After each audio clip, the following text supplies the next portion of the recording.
bidang obstetrik semakin lama makin meningkat. Mula-mula kita telah mula dengan PPP lelaki yang telah banyak menyumbang untuk membangunkan obstetrik ultrasound seperti di Hospital Johor Bahru, Sultanah Aminah, di Hospital Kuala Lumpur dan Hospital Ipoh. Tapi sekarang dengan meningkatnya PPP wanita, saya rasa peranan yang mereka boleh memainkan adalah sesuatu yang kita mesti meneliti dengan dalam. Seperti apa yang kita telah buat di Hospital Sultanah Aminah, di mana kita telah buat credentialing dan privileging untuk selama 4 bulan untuk PPP wanita kita, untuk lebih selesa dan lebih kualiti perkhidmatan mereka untuk menjaga kaum wanita di Jabatan Obstetrik yang sampai sekarang ini memang tiada PPP yang menolong menjaga. So dengan skop ini yang semakin lama makin meningkat, saya rasa peranan PPP, terutamanya peranan PPP wanita akan meningkat di Kementerian Kesihatan kepada satu tahap yang lebih membanggakan. Terima kasih.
Peranan PPP di dalam perkhidmatan ONG telah wujud semenjak hampir 20 tahun yang lalu.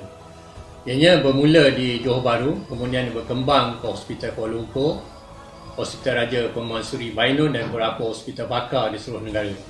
Saya melihat bidang ini mempunyai potensi besar terhadap profesion, khususnya PPP wanita. Justru itu saya menyeru PPP wanita untuk menceburi bidang ini. Selain itu, ianya dapat mengatasi masalah privacy pesakit dan memenuhi ekspektasi golongan wanita.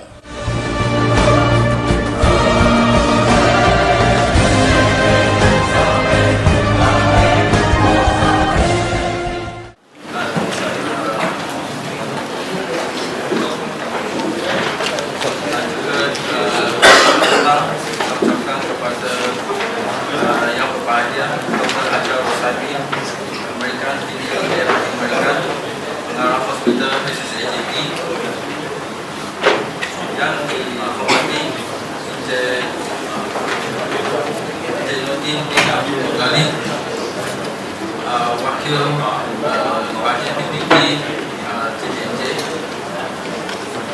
dan Bupati Encik Abu Bakar di Ismail, Wakil Penyelia Pembantu Bupati SSIGP, penyelia PPP dan PPP Hospital dan Kesihatan Awam Negeri Johor. Selamat datang ke program CFE PPP Negeri Johor Bilangan 7. Pada hari ini kita merupakan giliran anjuran SSJB pada bulan Julai ini. Dan saya berterima kasih kepada semua EJK yang diketuai oleh Encik Osman yang tertunggu rumus dalam usaha mencairkan program ini. Saya berharap CME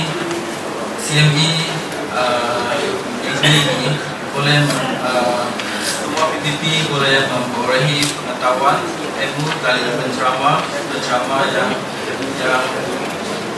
di setiap negeri bagi mengerahkan persaudaraan, berfungsi pengalaman dan ataupun kalangan PPP dalam profesional. Saya berharap yang ceramah yang diberikan oleh pakar ONG Dr. J. Ravichandran itu akan dirakamkan dan dimasukkan dalam media masa YouTube ataupun dalam website PPP. Jadi PPP Negeri Johor ataupun yang lain boleh memperoleh pengetahuan yang sedia ada.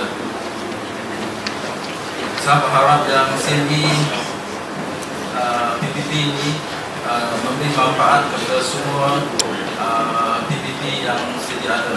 Sekian, terima kasih. Yang saya hormati yang berbahagia Encik Nordin Abdul Talib, wakil daripada Ketua PPP JKNJ. And welcome Dr. Ravi sudah sampai. Ketua Jabatan ONG HSA juga merupakan penyelaras ONG peringkat kebangsaan. Yang berusaha Encik Liu Wei Ping, Ketua Penyelia PPP HSA JB, Ketua Penyelia PPP serta PPP seluruh negeri Johor yang saya hormati sekalian serta para hadirin. Syukur Alhamdulillah kata ilahi kerana kita dapat menganjurkan program CME ke CPD. CME ke kalau lelaki kalau pesakit wanita mesti ada syukur. Ya, tapi sebagai profesional seorang PPP harus menjalankan tugas seperti kod etika PPP masih lagi pembantu perubatan. Kod etikanya, ya, kod etika pembantu perubatan, kerana akta kita tak boleh tukar sewenang-wenangnya kerana akta ialah akta pembantu perubatan. Ini untuk yang baru-baru yang lama tu saya cerita mereka faham. Alright, kalau tengok badge tu dia apa? Ada pakai, ada tak pakai. Kalau saya mesti pakai. Kalau saya seorang PPP saya akan pakai. Alright, okey, tak ada. Sudah sihat saja. Dia kena baca teks ucapan disediakan. So bagi saya sedikit masa. Okey, saya juga ingin ucapkan terima kasih kepada penganjur, iaitu tahniah kepada mereka. Terima kasih dan tahniah kerana dapat menganjurkan program pada petang ini daripada HSA. Tangan sekalian HSA tahu. Minta maaf lah bila naik lift. Saya naik sampai tingkat 5, lepas tu saya naik satu tingkat. Ya, kalau siapa tak exercise sedikit boleh buat macam tu kerana di tingkat 6 ni satu lift saja dapat sampai, ya. Okey, baik. Dan juga saya dimaklumkan bahawa program CME dan PPP Johor dijalankan pada setiap bulan dan dikeluarkan oleh daerah-daerah mengikut giliran yang telah ditetapkan. Ya, tapi saya ingin mencadangkan kepada pihak negeri, jika ada CME, ada juga sesi perjumpaan. Maksudnya CME itu kan sekejap saja, 1-2 jam. Ya, orang datang daripada jauh. Adakan sesi perjumpaan sekali, barulah manfaat untuk dapatkan feedback. You have problem, you have problem daerah mana dan sebagainya. Mungkinlah saya tak tahu macam mana dia. Ya, maybe because jumpa sekali sebulan orang lain-lain. Ya, saya nak tanya row nombor 1, 2, 3 adik yang pakai cermin mata tu dah berapa kali hadir CME CPD peringkat negeri? 2 kali. Yang first one bila? First Bila? bulan 11 tahun lepas. Alright, datang dari mana? SPSM Mall. Wah, ramai sangat orang ke? Sampai dah baru 6 bulan dah 2 kali. Wallahualam. Kalau HSA tak sempat nak pusing 2 kali. Ya, kalau buat lepas sendiri tak ada isu, ramai sikit boleh hadir. Okey, kerana tidak berpeluang untuk jumpa orang yang sama. Ya, Cik Nordin mungkinlah, saya pun tak tahu Cik Nordin nak kata apa. So itu hanya cadangan daripada saya. Dan daripada situ dapat feedback, dia tahu dengan lebih jelas macam mana atau masalah yang dihadapi dan cuba ditangani oleh peringkat negeri sama-sama lah ya. Okey, sebagai tuan-tuan dan puan-puan yang saya hormati sekalian, sebagaimana kita semua maklum, pelaksanaan mewajibkan setiap anggota berkursus 7 hari setahun tidak lagi dikuatkuasakan, namun setiap anggota masih lagi digalakkan untuk mengikuti kursus, latihan serta pembelajaran secara berterusan, terutama bagi jawatan PPP ya, kerana kena ada CPD point ya, tolong isi lah, tu penting. Balik ni terus isi online kan, pasal apa? Tak isi lupa ya, pasal lupa. Saya cakap lupa ni sebab saya lupa. So saya nak ingatkan diri saya dan juga anda semua isi dan sebab pasal dia akan diambil kira saya rasa minimum 40 points untuk dipanggil apa? Renew ABC kan? ABC, jadi sila berbuat demikian. Jangan tunggu akhir tahun, jangan tunggu macam saya lah, kadang dah lupa. Alright, kalau balik je pasal dia boleh buat online, sila isi.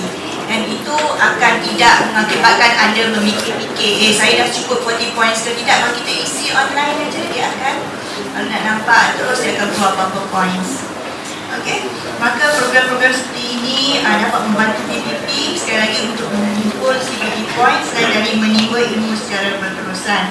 Dan saya harap melalui platform ini juga dapat mengeratkan kekeluargaan di antara PPP. Dan saya panggil keluarga pasal PPP ini satu keluarga di antara satu sama lain, tak kira bangsa dan sebagainya. Untuk sesi kali ini kami dimaklumkan bahawa Dr. Rami hebat tau dia. HSCP peranan PPP dalam perkhidmatan ONG, kerana saya tak tahu di daerah lain. MUA sama daripada MUA. HPSF dah sampai belum? Dah? Aduh, you dah ada belum? Dari buat ultrasound. So di ONG buat apa? Belum lagi. Baguslah, ini platform ni kan, tengoklah. Lihat dan dengar apa Dr. Rami akan ceritakan. Kalau sama berminat boleh minta tukar HSA. Alright. Atau kalau ketua PPP di daerah ada, kalau di hospital lah, di daerah di kesihatan saya tak sure.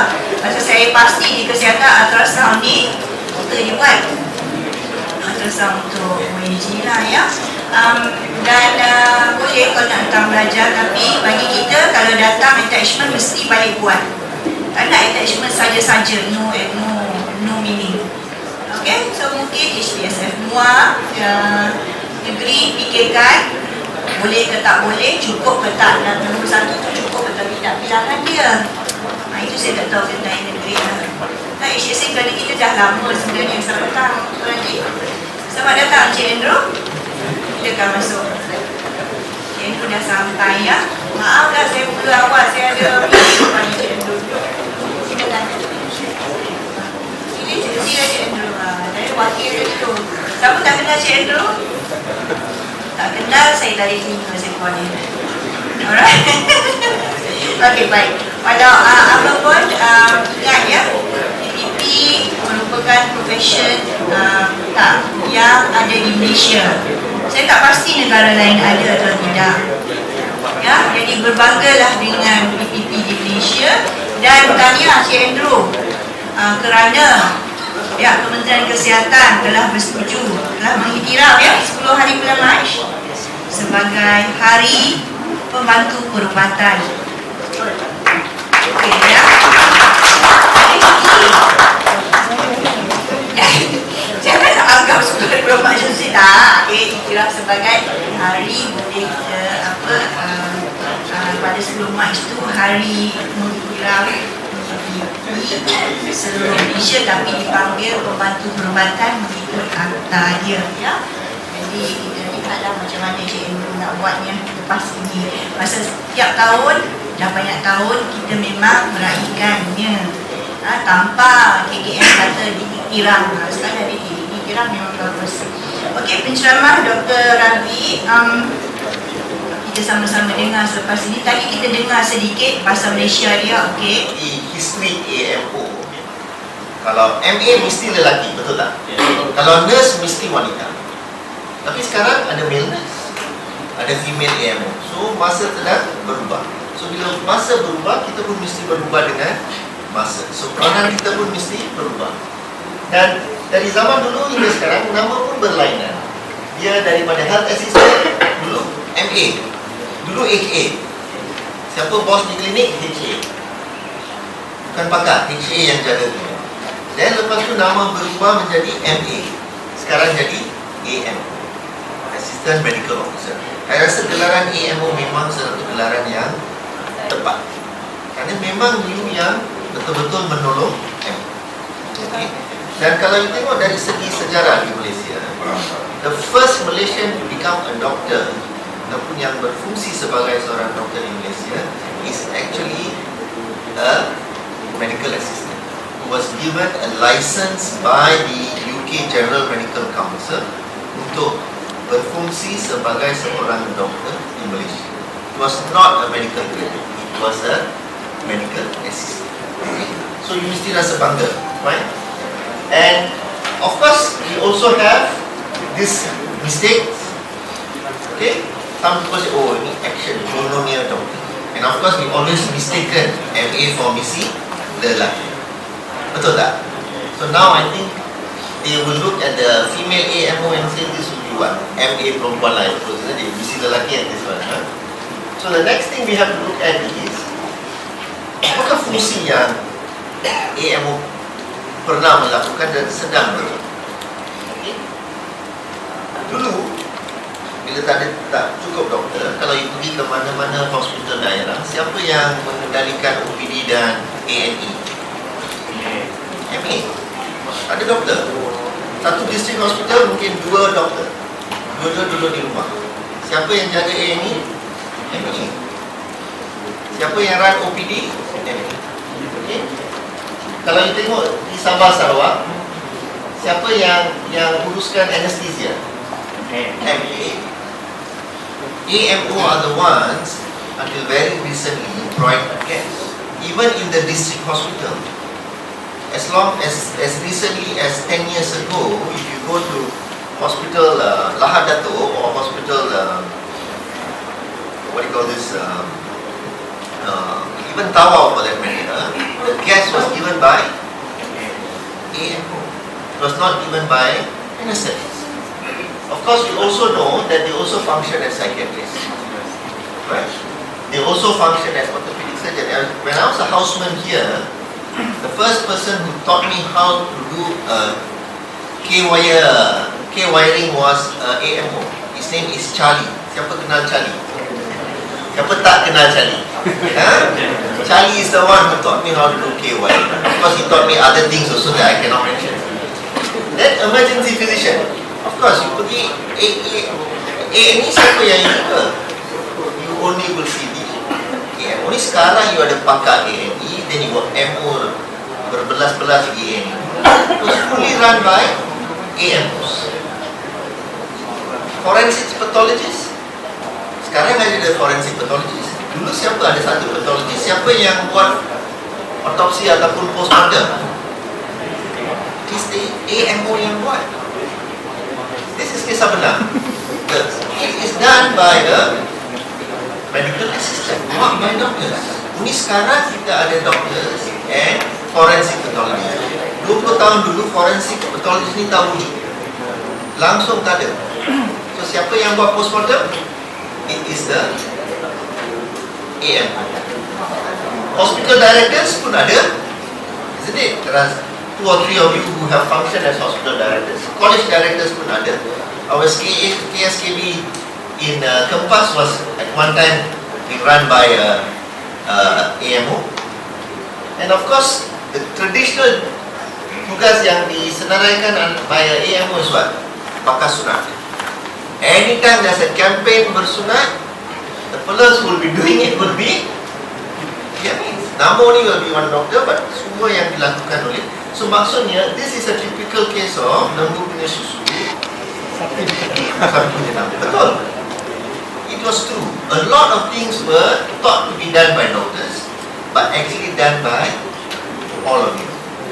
But now things are changing. Now people are seeing what you can do, and I think that is important. Now, presently, you are doing much more specialized work. Okay?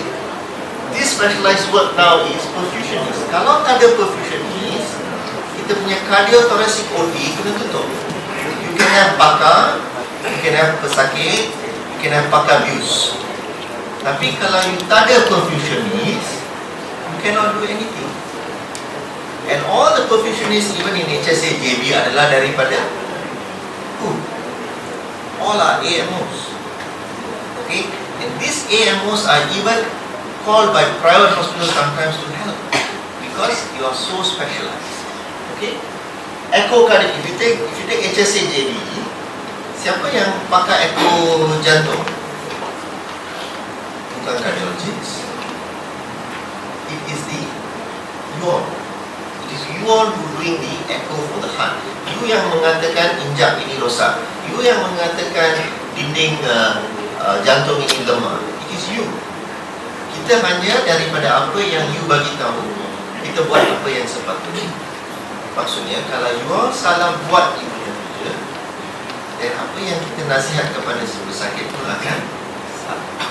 So it's very important that you all now realize how professional you become. Obstetric ultrasound ini memang daripada zaman dulu kita dah mula. In fact, HSA had one very senior AMO, Encik Omar. Kenal? He was with us since I came in 1998. Encik Omar ada. Then of course from Encik Omar we have developed other people. Then Jusra came, Suhaimi came. All these people have been trained. You see? Phlebotomist is mereka yang pakar apa? Sedut darah lah, vampire. Phlebotomist. If you go to IJN, all the pakar phlebotomists are AMOs. Okay? So this is a very specialized field. Of course, mechanic, kereta rosak, kipas rosak, apa-apa pun rosak, panggil. Kebetulan just last week, I think one of my doctors punya tayar puncture, dia panggil AAM, dia panggil AMO. Betul-betul. Ya, betul. We expect, isn't it? Electrician, of course. Ya? Apa-apa yang rosak dari electrical, lampu ni tak nyala ke apa, kita dah panggil tenaga ke ini ke, ni call apa? AMO. Right? Tanda sumbat, bocor. Betul? Si all of you punya tu. Okay, kalau security, last time when DMJ's wife was admitted, I remember most of you were around security. Betul? Yeah? And of course, in jabatan ONG dia ada satu tugas khas. Dia jadi sperm washer. Sperm washer ni apa? Bila kita buat satu prosedur yang dipanggil IUI, sperm, air mani itu mesti di prepare. And who does the preparation? It is the AM, not the doctor. Okay, we'll talk about this later. Okay. So, you look at it, dari masa dulu, bila kita menganggap AMO sebagai seseorang yang ada untuk melaksanakan tugas-tugas yang tertentu. Tapi sekarang kita rasa mereka dah mula memasuki semua tempat. Daripada jabatan ke ward, ke OD, ICU, ED, mortuary admission room, office, semua dah. Betul? Kecuali satu area saja dia lama tak masuk.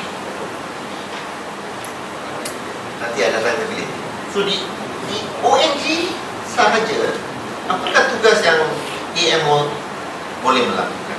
Selain daripada security, mechanic, electrician, semua tu, ultrasound. Memang ultrasound adalah sesuatu yang sangat-sangat penting di dalam bidang ONG. Kalau kita boleh katakan, kalau ultrasound ni tidak sesuatu yang boleh dibuat dengan baik, dan perkhidmatan ONG pun akan terjejas.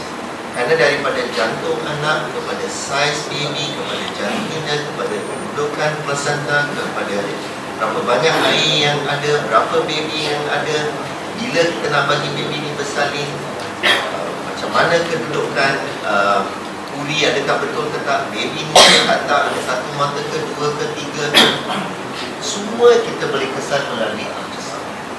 Dan ini tidak semestinya mesti dibuat oleh doktor. Kalau you pergi ke negara-negara barat, kebanyakan ultrasound yang paling susah untuk dibuat dilakukan oleh nurses and AM, not by doctors. kerana mereka sangat-sangat specialized. Dan kita pun nak cuba mewujudkan ini di Malaysia. Dan kalau kita tengok dari segi kesuburan, fertility, kebanyakan kerja fertility termasuk daripada transvaginal ultrasound, menyediakan sperm, menyediakan bahan-bahan kimia untuk memastikan sperm dan telur itu masih hidup, menyediakan equipment untuk memasukkan embryo daripada apa kita panggil test tube kepada rahim pesakit, semua dijalankan oleh AM. Tapi training ini kita tidak boleh buat di negara ini. Kita pergi ke ada Singapore atau Australia. Dari segi IT, saya rasa kalau tengok hospital kita sendiri, information technology di hospital ini dikawal dan dikontrol oleh AMO. Salah satu pakai ialah Jusra.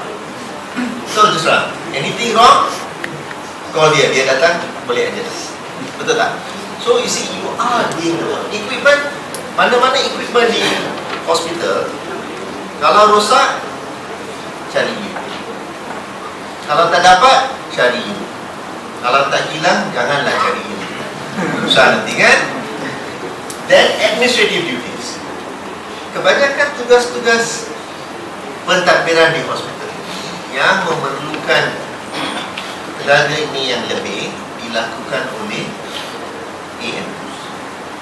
And even if you go to Putrajaya, you will find a lot of the sensitive documents yang sangat-sangat sensitif adalah di bawah jagaan AM. Okay? So maksudnya apa? Kementerian Kesihatan sekarang kepercayaan kepada AMO adalah setiap hari semakin meningkat. Tapi juga ada segelintir daripada itu yang cuba memburukkan nama universiti dengan buat lokal. You know, we have recently caught quite a few AMOs, including some who have retired, yang pretend to be doctors, okay, and get caught. Okay, so you must be careful. You all are being looked upon very highly by Ministry of Health. Don't do this kind of small things and spoil everything. Okay? So, the AMO telah masuk di semua bidang di hospital kecuali labor room. Pernah jumpa AMO di labor room? Kecuali dia sakit bersalin ada. Atau isteri dia bersalin adalah. Betul? So, now we are seeing how can we increase the scope of the AMO to even enter the labor room. Tapi kaum lelaki tak boleh lah, sorry ya.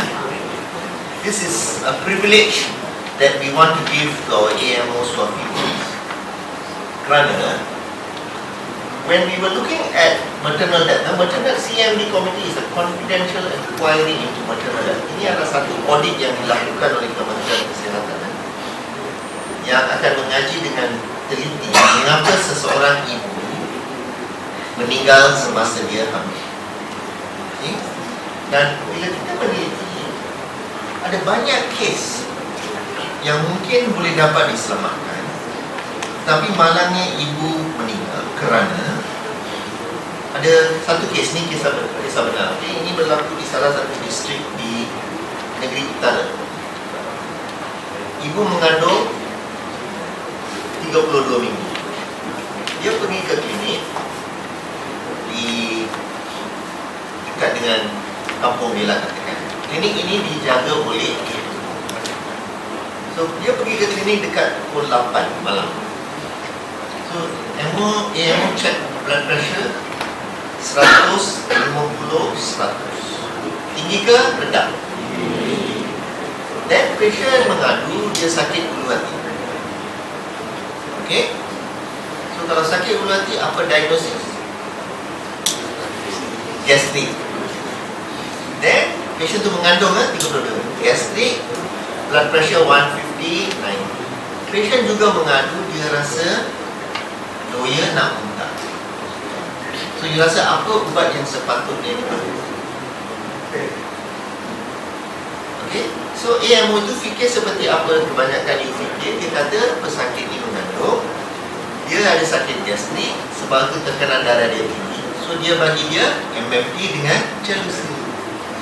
Patient balik ke rumah, ambil MMP dan diusir. 2 jam kemudian dia kena sawan, fix, datang ke hospital, baby telah meninggal. Kita tengok ibu dah tak sedari. 2 hari kemudian ibu pun meninggal kerana dia mengalami pendarahan di dalam otak. So apa sebenarnya diagnosis dia? Bukan biasa. Is pre-eclampsia with impending eclampsia. Pre-eclampsia ini adalah sesuatu keadaan ibu yang mengandung yang sangat-sangat serius. So, BP yang tinggi, sakit bulu kaki dengan rasa nak loyo muntah itu memandangkan dia ada pre-eclampsia. Dan kalau you diagnose dia sebagai pre-eclampsia, you mesti terus masukkan dia ke hospital yang terdekat. Tapi bila kita buat investigation siasatan, kita tak dapat AMO itu tidak menjalankan tugas dia dengan tepat. Memang dia jalankan tugas dia dengan pengetahuan yang dia ada. So pengetahuan dia itu kurang kerana topik-topik ONG tidak di cover di dalam silabus AMO dengan sepenuhnya. So salah siapa? AMO ke sistem? Okay, sistem. Sama juga seorang ibu telah bersalin 22 hari. Satu malam dia pergi ke klinik yang dijaga oleh AMO kerana dia kata kaki dia bengkak, kaki sebelah bengkak. So dia pergi, dia cek, dia memang kaki bengkak. So dia kata mungkin kaki bengkak kerana tidur tak betul. Dia bagi ubat untuk urut. Dan dia kata mungkin kaki bengkak kerana retention water, dia bagi Lasix. Okay, dia misdiagnose. Sebenarnya woman ni ada deep vein thrombosis. 3 hari lepas tu memang trombosis ini naik ke jantung, pergi ke otak, dia collapse, and she died. Masa kita buat postmortem baru kita kesan dia ada deep vein thrombosis. Dan kita siasat, kita ada history, kita dah jumpa AMO 3 hari sebelum dia meninggal. Bila kita check dengan AMO, memang dia kata I suspect she got retention of water with dia langsung tak fikir seorang ibu yang baru bersalin, risiko untuk dia mendapat deep vein thrombosis sangat tinggi. So salah siapa? Again the system.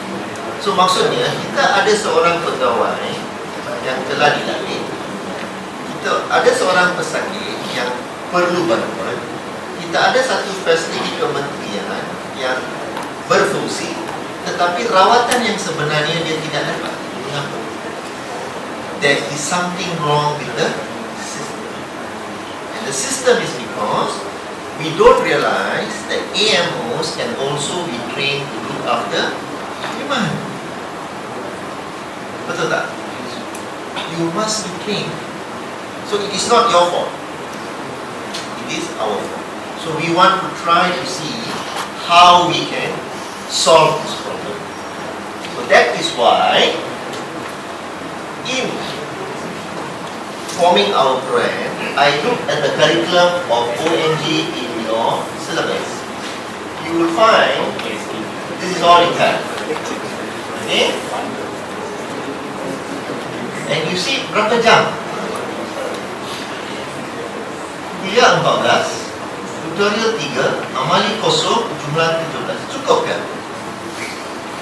I buat obstetrics and gynecology 4 tahun full time pun I rasa tak cukup. 17 jam cukup. Ini 17 jam tak cukup untuk belajar macam mana nak buat baby pun tak cukup. Macam mana nak keluarkan baby. You understand? So this is something that you must realize. You as the AMO Association must fight. You are not fighting to take over the midwife job. No. You tidak mau mengambil alih tugas seorang midwife atau tugas seorang bidan. Apa yang you nak menambahkan pengetahuan supaya you cukup confident untuk